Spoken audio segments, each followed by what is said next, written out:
Welcome to FMA Talk Live. I'm your host, Dr. Tim, and this is my stellar co-host.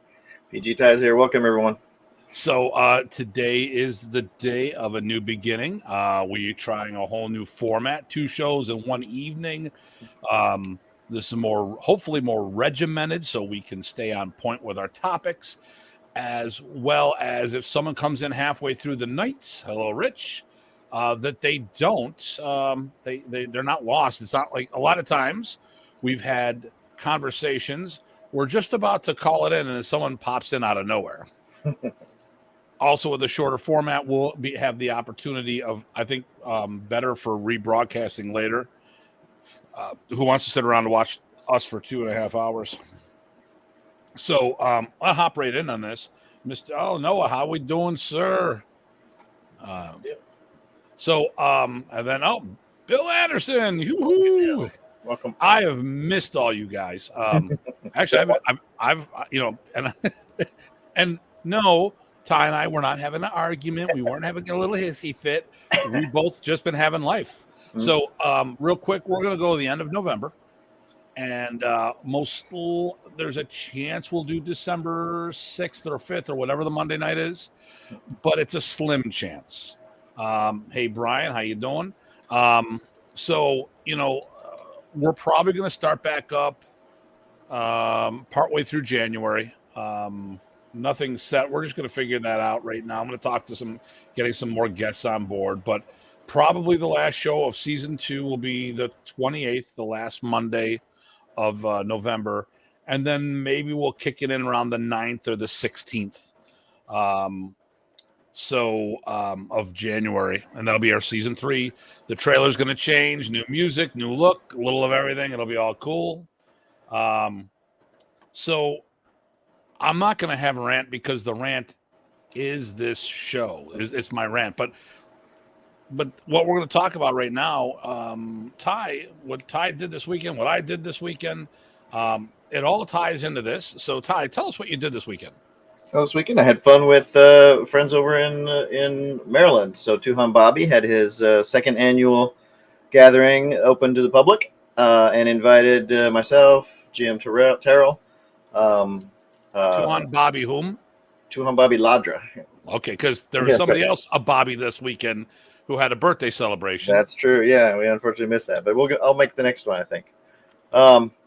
Yeah, so, and then also Sifu Muhammad, who's shared a little, anyway, and also Tuham Bobby. So we all shared our various arts. I got to see some DOS from the way it's being presented there with Terrell and that new focus. I got to share some of my things. Tuham Bobby made connections, and he was very careful. It was very good of pointing out the links. When different presenters went, he was getting all excited and really, really digging the vibe of people sharing and cross-linking and different flavors and understandings. Exactly the right attitude. So I'm gonna keep supporting that event for sure because it's exactly what we want.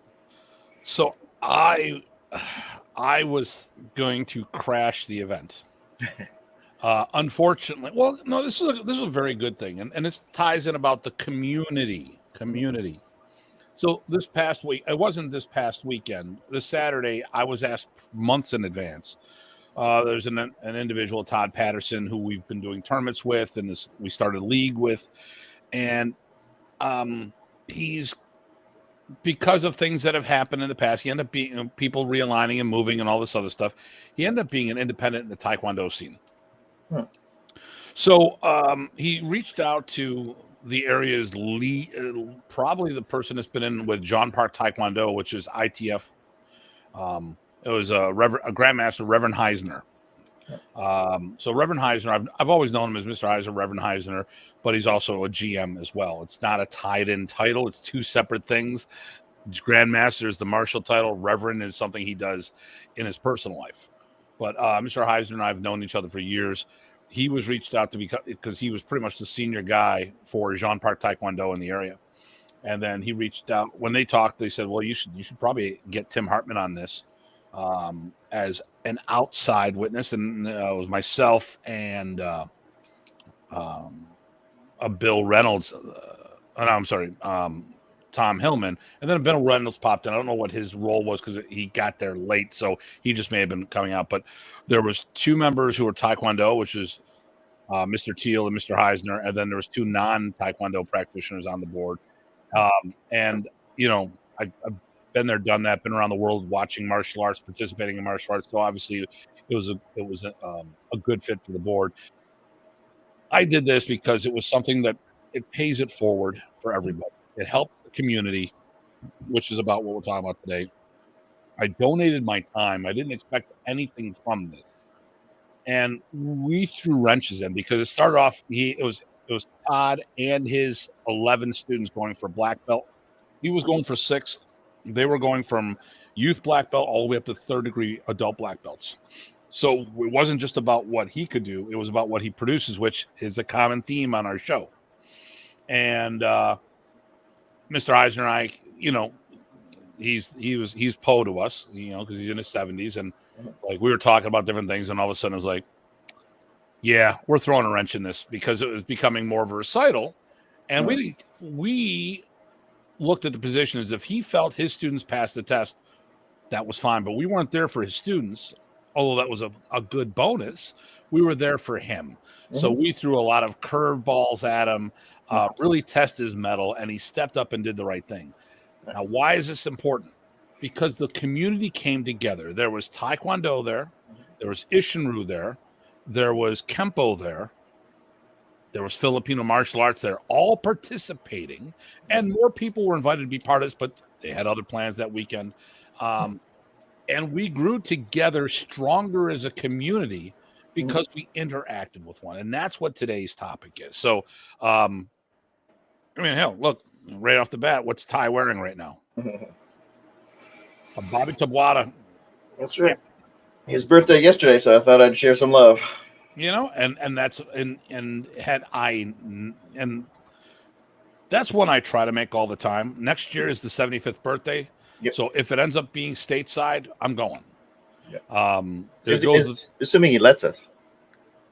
He hasn't got much taste yet. He hasn't stopped us yet. I don't know. There you go. For some reason, he likes us or likes making. Well, maybe he likes you. Yeah, there you go.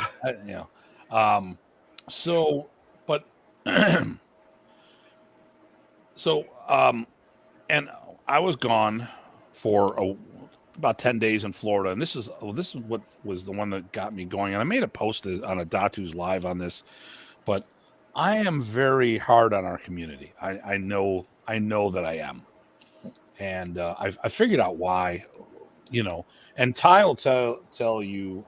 The nice thing about Ty on the show is he'll call bullshit on me, or maybe he'll be a little more PC about something that I say, But I have a high standards and high level of expectations for our industry, and I have even higher ones for myself. I never think. Okay, so we've known I've done over 1,000 seminars, 28 states plus DC, 17 countries, and that's going to go to over 20 this year that I've done workshops in and stuff like that. And I've got a huge bunch of requirements or accomplishments, world championship titles, and all this other stuff. Now, it sounds like I'm blowing my own horn, but the thing here is I was also the first person promoted to Grandmaster by the Price's family. With all that said, with all these things, I looked at this. I didn't look at this as I've arrived. I looked at this that I've got a lot more responsibility that I have to do. I have a lot of things that I need. So I have this high level of expectation on me. And even just recently, I found a flaw in our curriculum. Not a flaw, but an omission. I was teaching a student, and had been with me private lessons for 2 years now. And I talked about the 3 grips that we use, which is the front grip, which is suck, back grip, which is pakal, and mid grip, grabbing the middle of the weapon. He had no clue what I was talking about. I've been with my personal student for 2 years. So what did I do? I pulled out the curriculum sheets. I looked. There's nothing. So now on white belt or yellow belt, it's on there. Now, it's not a major thing. But the thing here is I looked at saying that I could have done a job. I could have done the job better, and I didn't. So now I go in, and when people sit there and they complain about me updating the curriculum all the time, it's because I could have done a better job. I mean, you've been part of the process. Mm-hmm. How much time is it about doing the job better? I mean, hell, if I wanted to be egocentric, I could have just as easily named the program after me. Right. But No, we spent a long time working out, what's the best fit, what's the best fairness, what's the best progression, and we have all those good discussions. I think that's good. I think people should do that for sure if they have the ability to evolve the curriculum, make it better. So when I do this, I have that level of expectation for the industry. I talk about, if you're going to say you have an organization, but it's only 3 or 5 people, what are you even talking about? If we're going to say we have a school and it's working out of your garage, well, it's not a school, it's a training group. And it's not that you can't be professional and make money off of it, but we have to be upfront about what we're doing. I have no problem with marketing. Like next week's show, we're going to talk about martial arts schools, the three teaching platforms, the common one. So teaching a full-time school, teaching out of your own property, or even teaching like Ty, you do it the Filipino way, you teach in the park. Yep. So, we'll have these discussions, but I'm upfront. I want to make sure that we're with our community, that we have these high standards. And the reason why I'm so hard on us, I think I have this because I don't know of anyone. Okay, so I travel, and like the only person I know that really rivals my seminar quantity in Filipino martial arts is Dieter. Did you say that's accurate? Dieter and I probably do the most amount of seminars. Yeah, I think Well, and so I'm going to talk about this. Yeah. So Dieter's seminars most of his are for his own organization. So it goes from one location to another to a location. Most of my seminars are multidiscipline martial art events. Mm-hmm. Or actually, I should say maybe not most. A healthy percentage of mine are for that, and they're not dedicated FMA pro schools. So the Florida camp was done in a Taekwondo facility. Mm-hmm. When we did the Texas camp, that was done at a multidiscipline school as well. So, but I go to things where I've been a guest instructor, and I don't think for the FMA industry, I don't know of many people who have got the same versatility of events that they've gone to versus just organizational. And I go to these events. I mean, we've seen Weichi-Ryu events with 200 participants. Weichi-Ryu. Okay. I went to Kempo events that I would end up teaching, Parker Kempo things, which would be 100 to 150 people on a regular basis. And they did 2 camps a year at the same location. And they were knocking it out of the park left and right. I go to the European Championships I went to Jeff Speakman's event twice. 200-300 people there. I taught at the Danish Taekwondo Easter camp. Another 200-300 people there. Then you look at the FMA events and they have 10 or 15. And I see what all these people have and do. And it's like, we should easily have the same thing. Mm-hmm. And, it's not like, so when you hear me ranting and raving on stuff, it's because we have every right to have the same stuff that everyone else has out there. And by God, we're going to have it. I'm going to, if I have to grab everybody and go all Neanderthal on them and hit and club them with a stick and drag them by their hair, I'm going to make sure that we get there, because you know what? We deserve it. Our system is so rich in martial technique and culture. Yep. We deserve to have what everyone else does. Well, actually, I'm glad you said culture. That was one of the things that Tuhan Babi Ladra said this weekend, too, as we were presenting our different takes on our FMA backgrounds. He was really tying it also to, he said again and again, he loves the Filipino, the culture behind everything. In fact, actually, they laid out a traditional feast for lunch on the banana leaves and everything, because it's all part of it. But enjoying it and passing that along and bringing people in and sharing, that's great stuff. I think I think we're spoiled in the DMV area.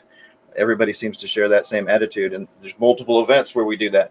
Tuan Bobby's, My Two a year, Chrysostomos, right? Lex has one. Terrell sometimes does, and then the family gathering up in Pennsylvania close by, and then Chad and I's in DMV area. Oh my gosh, more of that needs to happen in my mind. So I'm jumping right on with you. So somebody just tagged me in something. I have to look what this is all about later.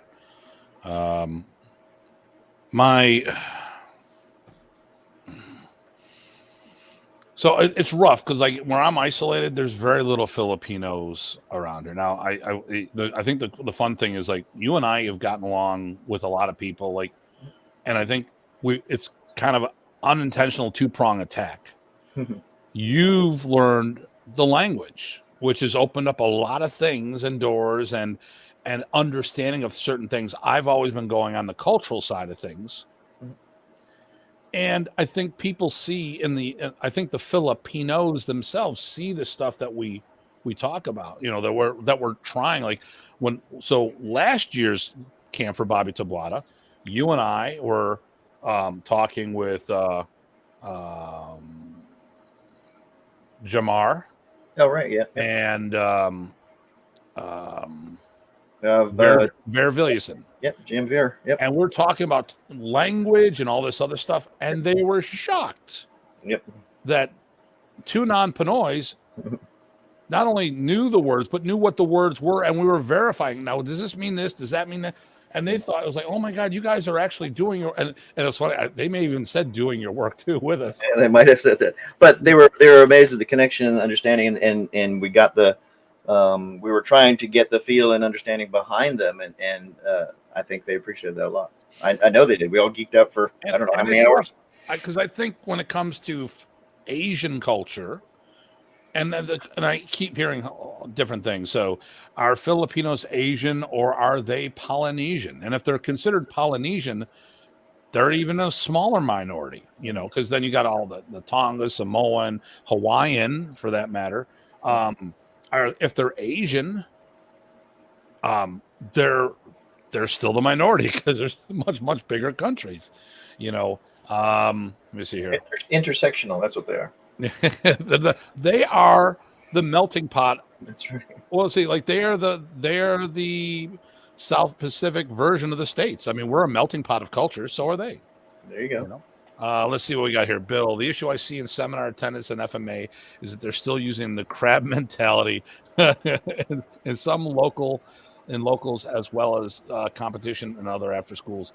I see a seminar with one instructors here in Guam, and they had maybe 15 people.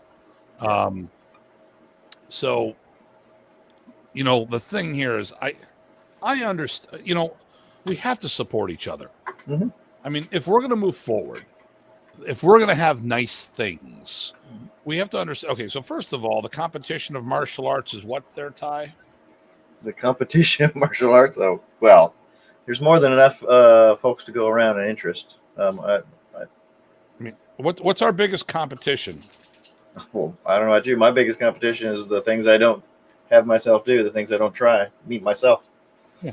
Like the competition that I see is marching band, soccer, everything else. Travel hockey. Travel hockey sucks. It really sucks. Actually, I'm just getting a whole bunch of my kids back from marching band.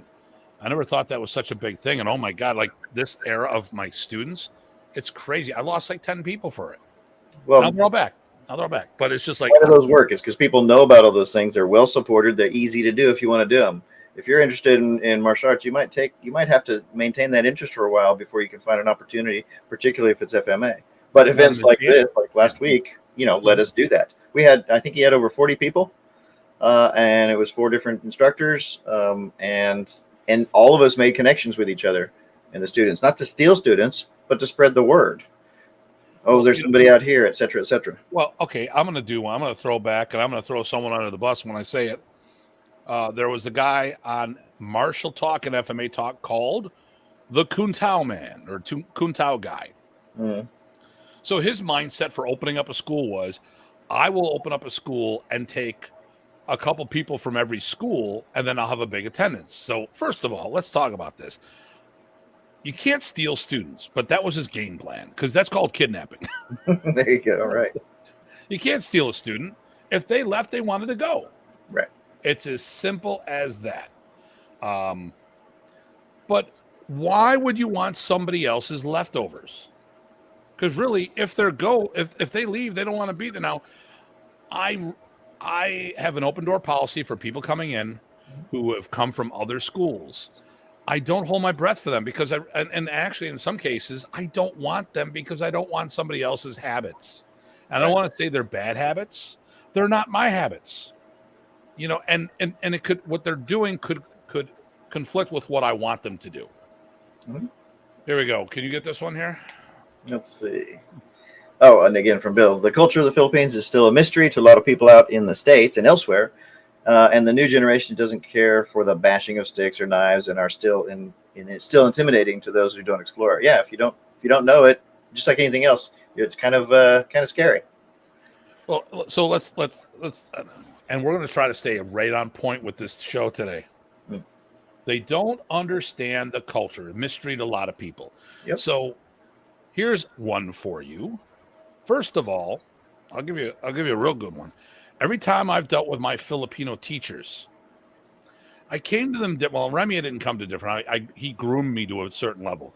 But when I talked to Bobby Tabuada, not my teacher, a mentor. When I would talk to my teacher, Ted Buat, I went to him as a master level instructor.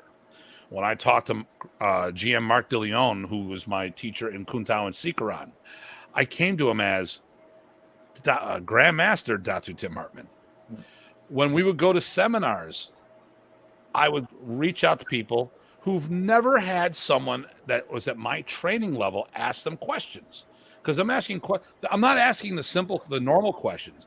I'm asking theoretical questions. Like, so what are you doing here when you're doing that? I remember we're doing Renee. I was hoping Renee would pop in today. Renee Kokolo. He had Arlen Sanford up, Salty Dog. And he did a Kirby Kerbong seminar.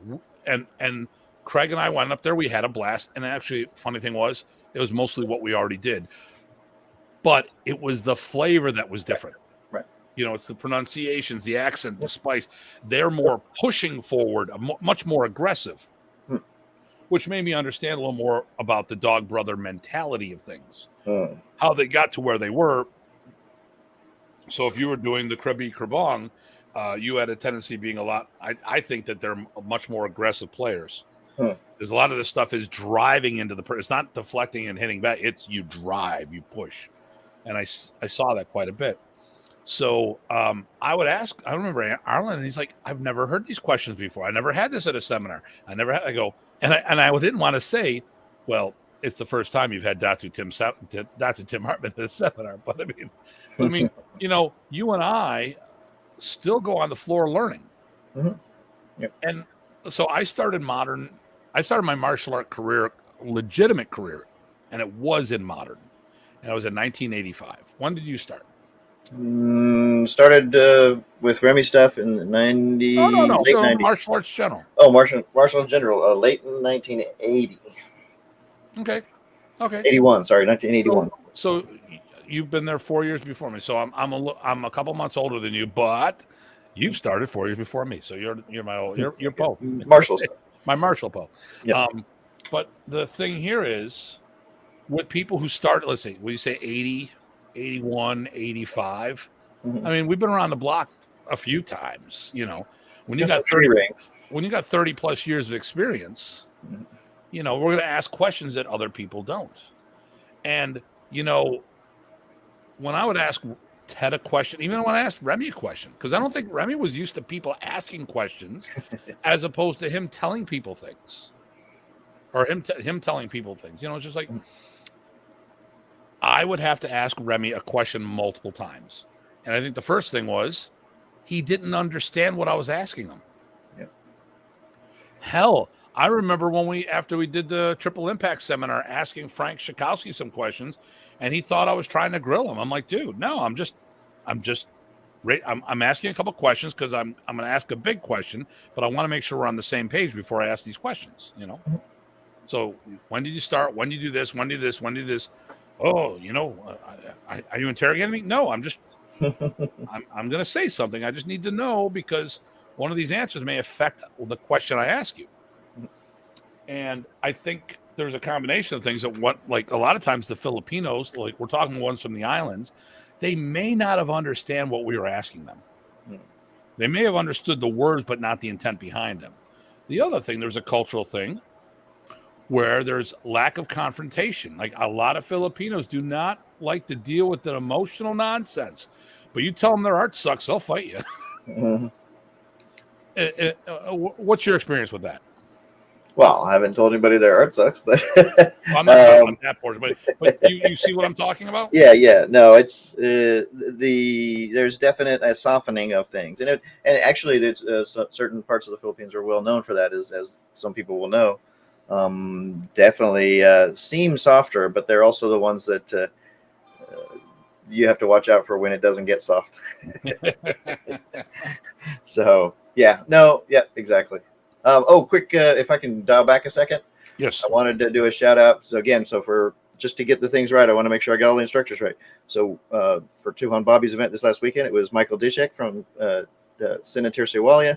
It was, of course, Tuhan Bobby Ladra, myself, GM Terrell, and Sifu Muhammad.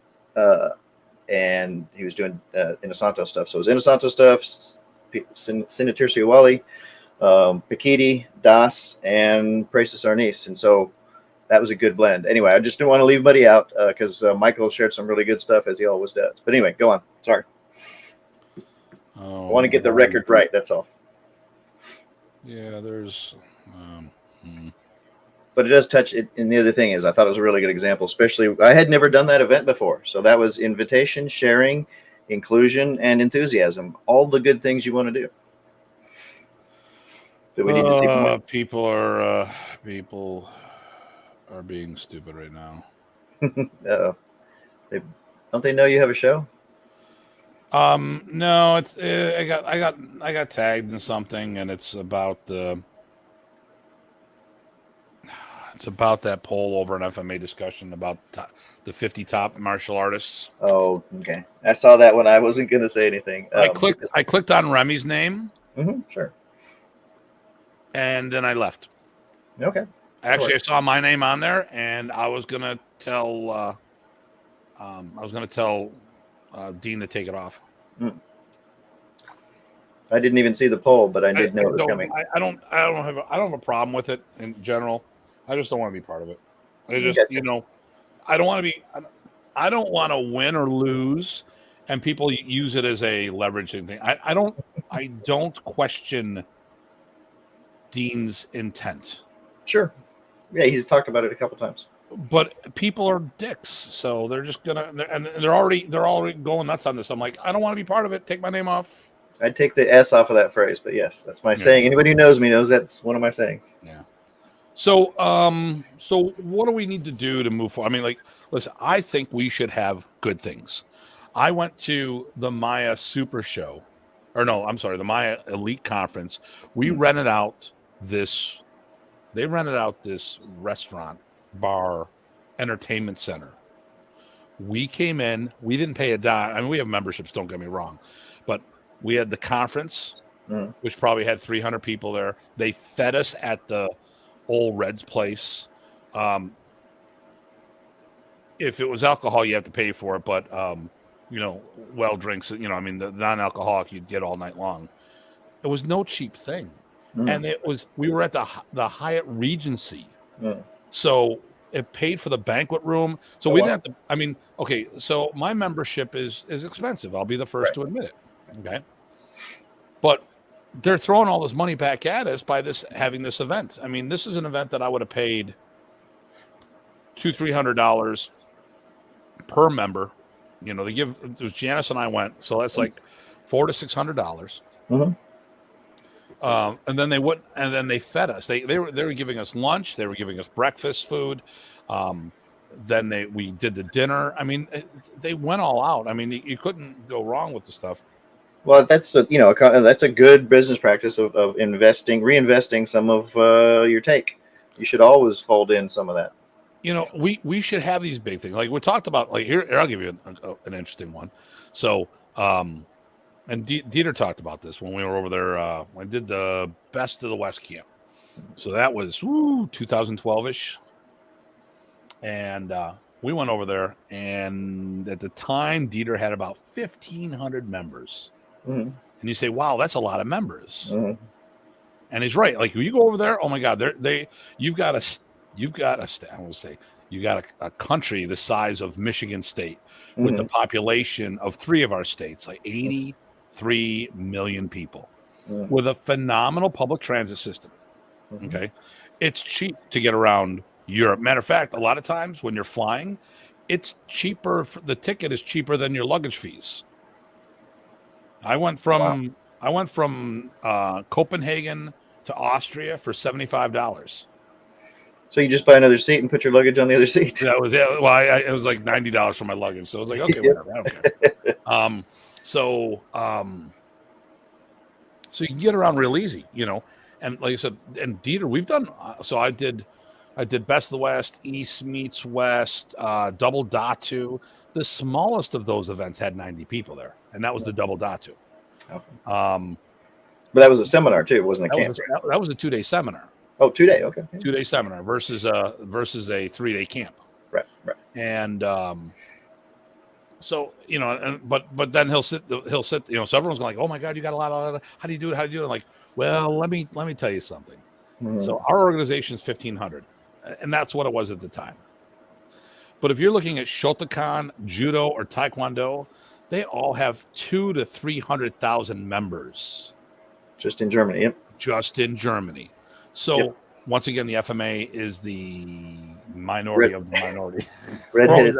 Redheaded stepchild. And I look at all these big organizational tournaments and all this other, like WeCAF will do a tournament, or GSBA, and they look how many people we got. I go, yeah, I've been to the NBL Super Grands where there's 1,000 competitors there.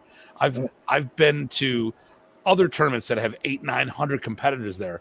We really don't have anything in comparison. I mean, not that we don't do a good job in some things, but I've also been there, the guy that's come in to support someone's tournament, and I end up running their tournament for them because they're out of their depth.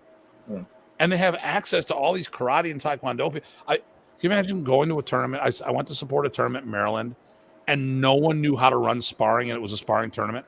Yeah, wow. Oh, yes. Yeah. Okay. Well, hell, I mean, and then there's that one that was in Atlantic City that was, we went to Atlantic City for the Super Show, Alan Goldberg Super Show. Mm-hmm. So it got snowed out. The following year, you showed up and you got snagged in to help because they didn't even have their own timekeeping piece. Yeah, but I don't know what snagged. I think you volunteered me. And how many people were in that tournament that they had 2 years to prepare for? Not a whole lot, a handful or so. Like 8? Yeah, maybe 2 handfuls. I mean, come on. I mean, we should. Everyone else. I mean, there was a karate tournament that weekend that had like 200 competitors. You had a lot. Yep. Actually, probably like 250, 300 competitors. Why can't we do the same?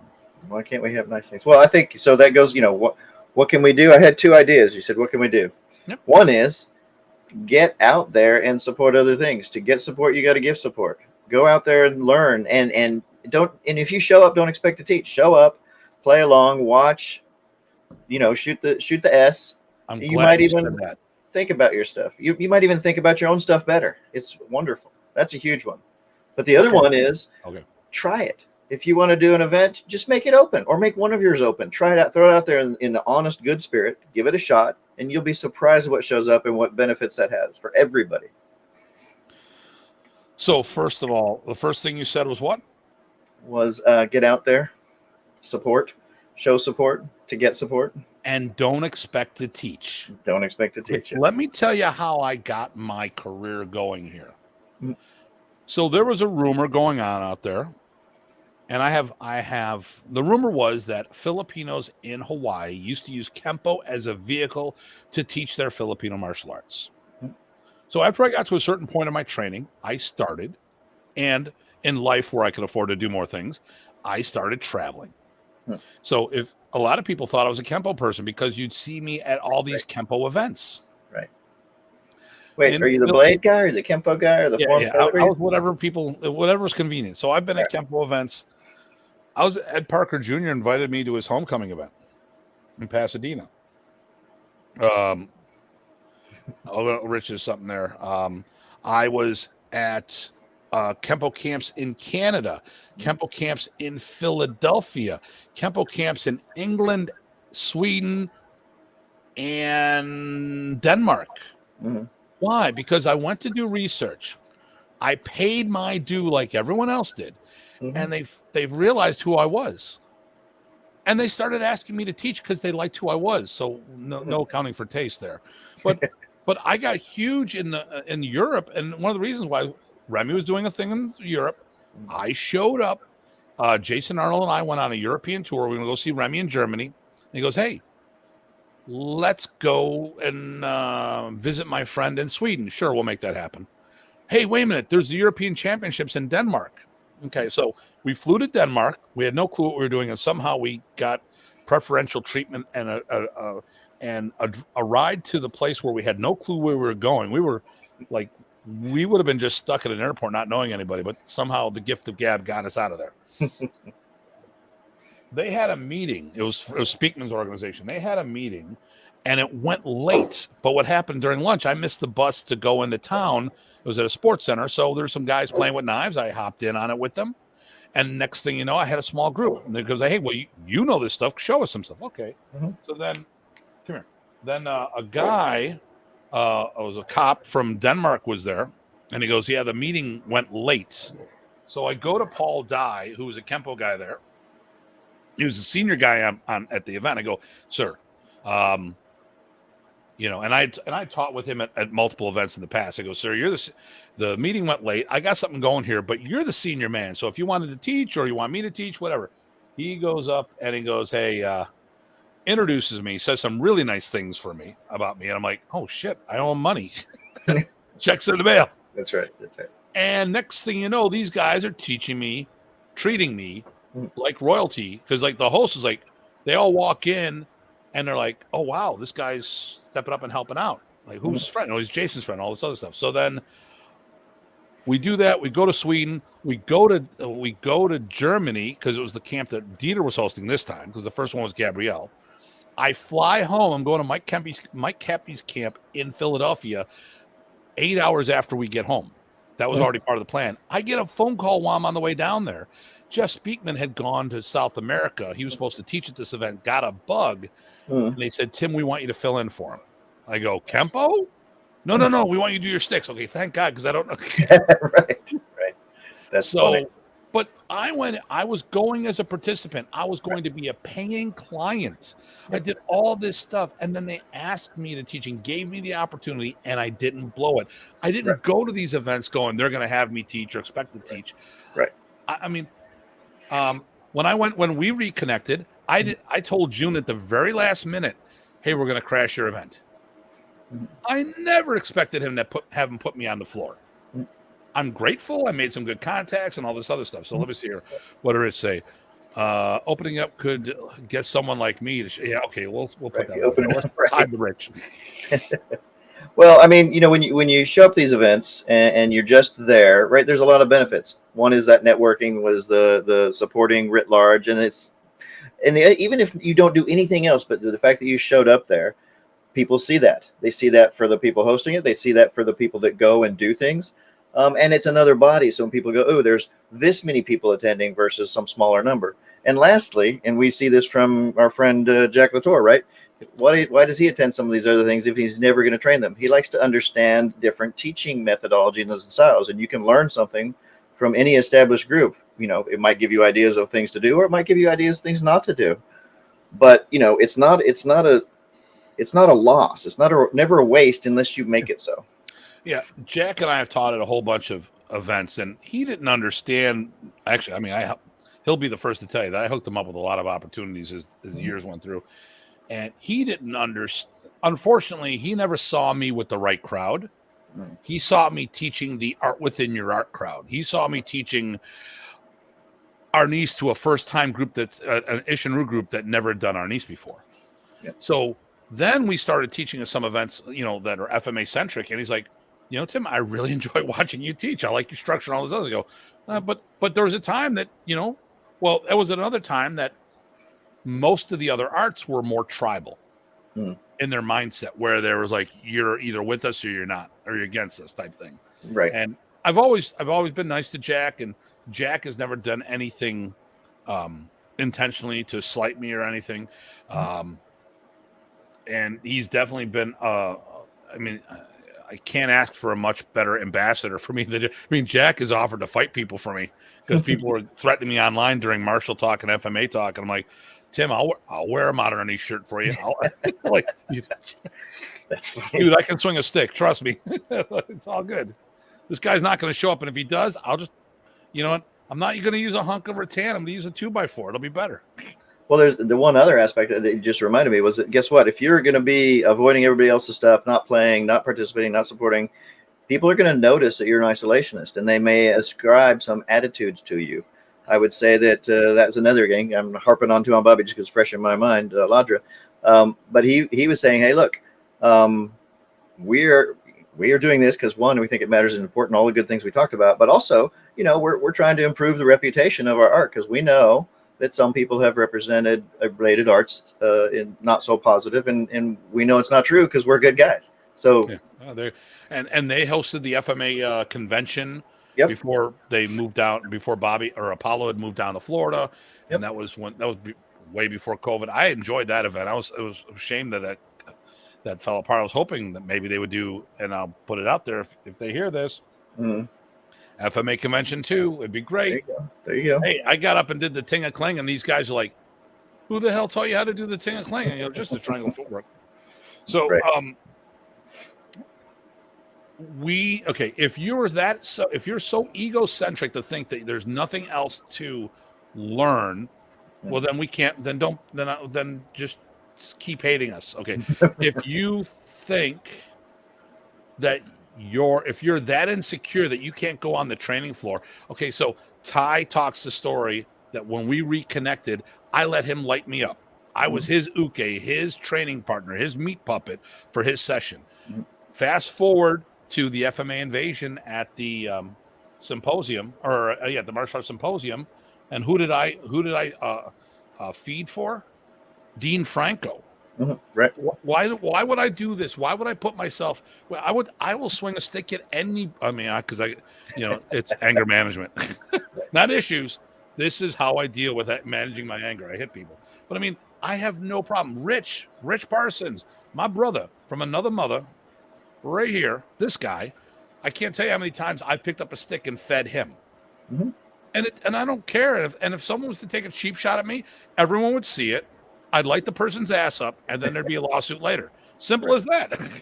if it was something that would light me up and cripple me or something. So, hey, this is crazy. We're like right on time. Yep, good deal. I think we covered most of the the core stuff. Okay, so I got nothing else. We've got other events coming up. We'll talk it in the second half of the show. Because I've got the Canadian camp coming up and some other stuff. So here's what's going to happen, everybody. I got a comment that I didn't see because I just walked away. That's critical. Exactly. Good ending note. Thanks, Rich. There we go. So what we're going to do is we are going to. I got to get rid of that. Okay. We are going to take a 2-minute break. We're going to shut the show down. I'm just going to walk away. I'm going to hit the washroom. Go into my thing. Watch us wherever you're watching. We'll be back in about 3 to 5 minutes on our second show, okay, which is going to be about Modern Arnie's Frank. But here we go. The community, I'm sorry if I sound like a jerk all the time and a snob, but I've seen what others have, and we deserve it just as much as everyone else. That is why I'm so passionate. We deserve better. We need to lift and the thing here is we all need to lift the bar. If you're sitting there, some schlubs area that are just phoning it in and don't know what they're doing, you're either part of the problem or part of the solution. Help them get better because we are stronger together. The more people doing FMA, the more apt that more people will do FMA. When a school runs, if there's multiple schools in your town of martial arts, it's more apt that more people will do martial arts. And the more people doing our industry, the martial arts as a whole, the more strength we'll have in the bigger picture of things. Once again, we talked about this. I talked about before.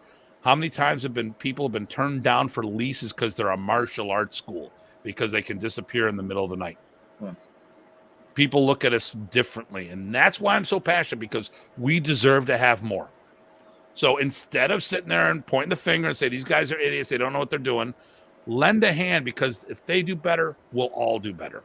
A rising tide rises all ships. So on that note, my friend, what do you have? I got nothing. Thanks for everybody's comments, participation, and let's keep it going. 2 for 1 today, man.